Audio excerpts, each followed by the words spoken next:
berapa Ustaz? 8. 8 ya Ustaz ya, ada 8 putra putri. Komunikasi yang utama itu komunikasi roh kita yang paling utama.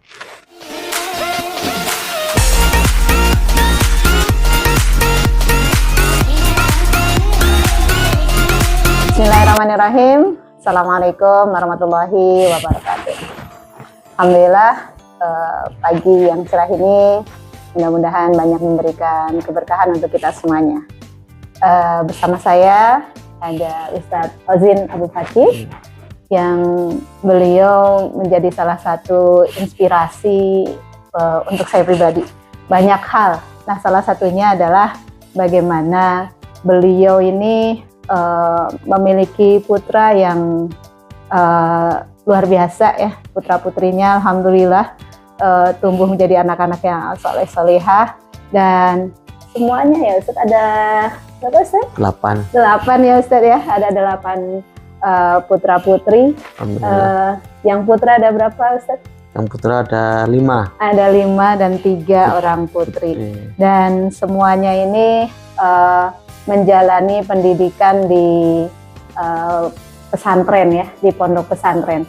Ini Ustaz, bagi sebagian orang tua itu kan merasakan ketika nanti terpisah gitu ya dengan anaknya di pesantren. Kan di pesantren berarti kan ketemunya ya sekitar paling cepat sebulan sekali ya Ustaz ya, atau mungkin komunikasi itu yang komunikasi fisik ya. Kalau komunikasi secara telepon itu pun juga cukup terbatas. Nah, bagaimana nih Ustaz?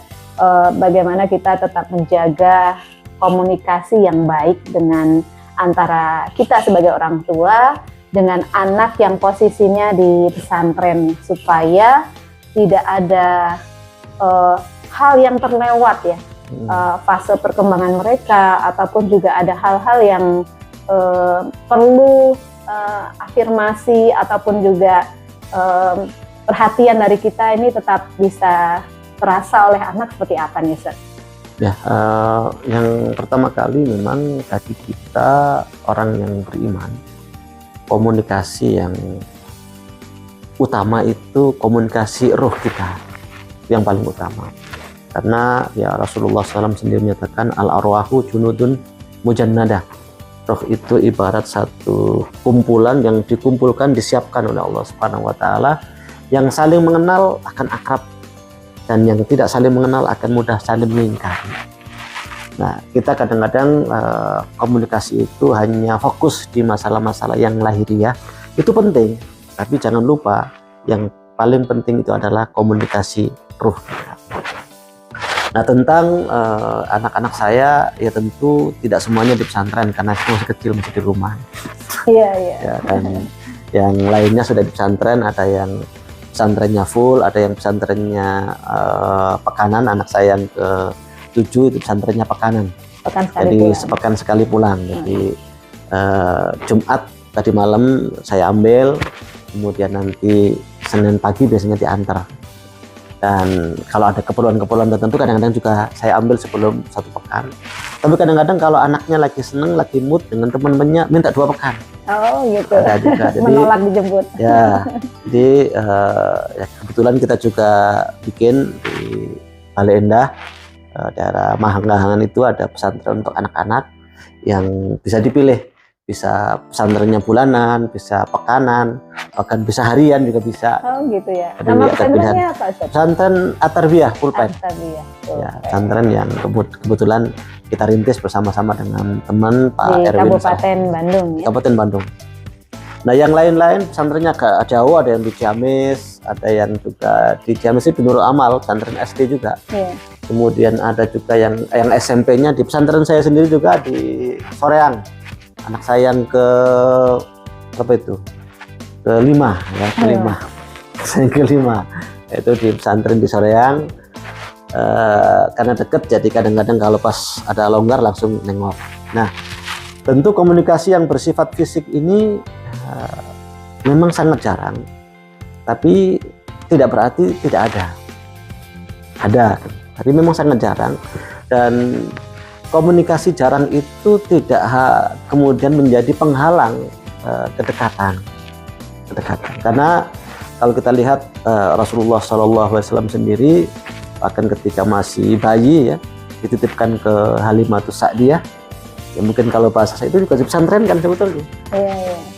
Karena ibu beliau menganggap bahwa oh ini kalau tetap di sini dengan lingkungan di Mekah, ini bahasanya udah kacau di Mekah itu. Iya. Makanya agar bahasanya lebih murni, lebih bagus, dititipkan lagi Halimah Sa'diyah yang saat itu bahasanya masih murni. Jadi kalau bahasa saya dipesantrenkan. Dan cukup lama juga pesantrennya gitu. Padahal itu masih membutuhkan ASI ibu juga. Karenanya dulu ketika saya memesantrenkan anak pertama kali, ada teman-teman yang bilang ke istri itu kok tega amat Dari SD memisahkan anak, kok kayak dibuang. Siapa bilang kita membuang anak? Iya. Kita biayai. Masa kita buang?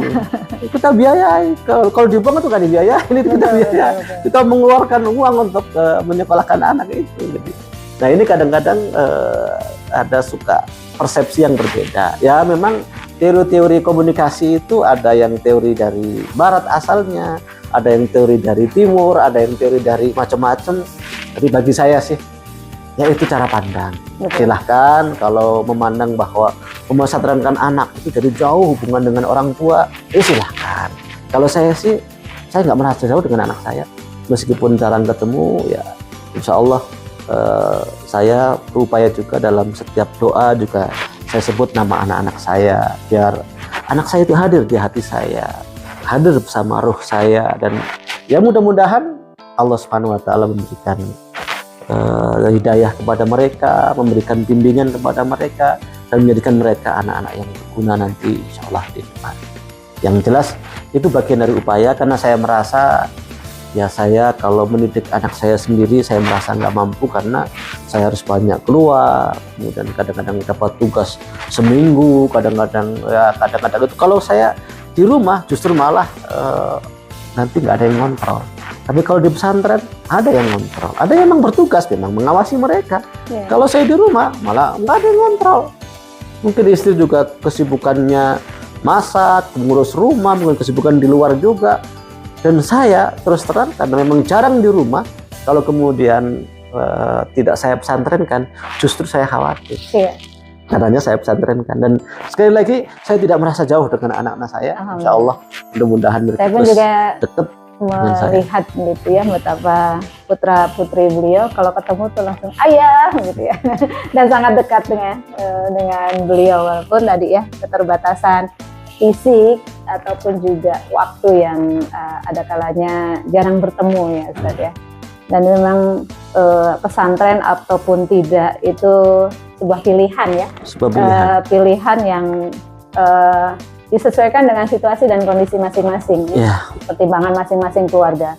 Namun juga tadi ya kita tidak perlu banyak khawatir ya ketika sudah memutuskan menitipkan atau memilihkan pesantren sebagai jalur pendidikan untuk anak-anak. Kita tidak perlu khawatir itu akan membuat kita jauh dengan anak-anak.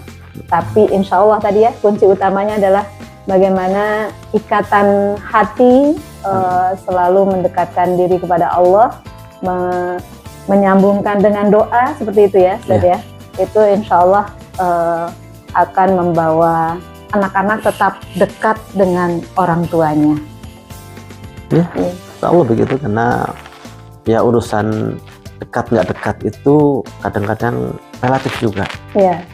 Ada yang kayak selalu bersama, sebetulnya menjauh juga. Ya, orang-orang kafir itu kan dinyatakan oleh Al-Quran sendiri, tahsabuhum jami'an wa qulubuhum syatta. Kalian menyangkanya mereka itu guyup, rukun, kayak akrab begitu kelihatannya, tapi hati mereka itu berpecah belah sebetulnya. Mereka itu saling mencari kesempatan untuk menikam satu dengan yang lain. Itu realitas kehidupan. Makanya jangan selalu melihat dekat dan tidak itu hanya dengan kacamata dunia semata. Betul. Hanya dengan ungkapan-ungkapan yang kadang-kadang seolah-olah kalau kita nggak mengungkapkan itu seolah-olah nggak dekat. Padahal ya ungkapan-ungkapan itu boleh jadi ada yang mungkin lupa, ada yang mungkin nggak terbiasa, ada yang mungkin dalam situasi kehidupan yang mungkin nggak dibiasakan seperti itu. Ya kita contohkan aja mungkin di barat istilahnya kalau ketemu I love you dan seterusnya, wah biasa gitu. Tapi nyatanya nggak gitu juga gitu. Iya. Gitu. Semacam formalitas ya Formalitas jadinya ya. aja. Jadi nggak mesti. Jadi komunikasi itu jangan selalu dimaknai hanya hal-hal yang sifatnya formal. Iya. Karena segala sesuatu kalau diformalin juga berbahaya kan. Nah, madu kalau diformalin juga nggak enak. Kayak kita madu ini nggak ada formalinnya. Formalin ya. Pengawet mayat ya. Makanya tidak semua harus diformalin ya. Ada hal-hal yang tidak formal, mungkin ada, bahkan ada hal-hal yang mungkin nggak terbaca gitu. Nah disinilah maka dalam komunikasi itu memang yang terpenting itu apa ya, frekuensinya ini yang harus sama. Iya. Nah untuk menyamakan frekuensi ini ya inilah yang punya hati itu adalah Allah Subhanahu Wa Taala. Ya dekatkan pada yang punya biar disamakan frekuensinya. Gitu. Iya. Allah alam itu yang bisa seiring sejalan ya. Ya, terima kasih Ustaz atas inspirasi paginya yang luar biasa.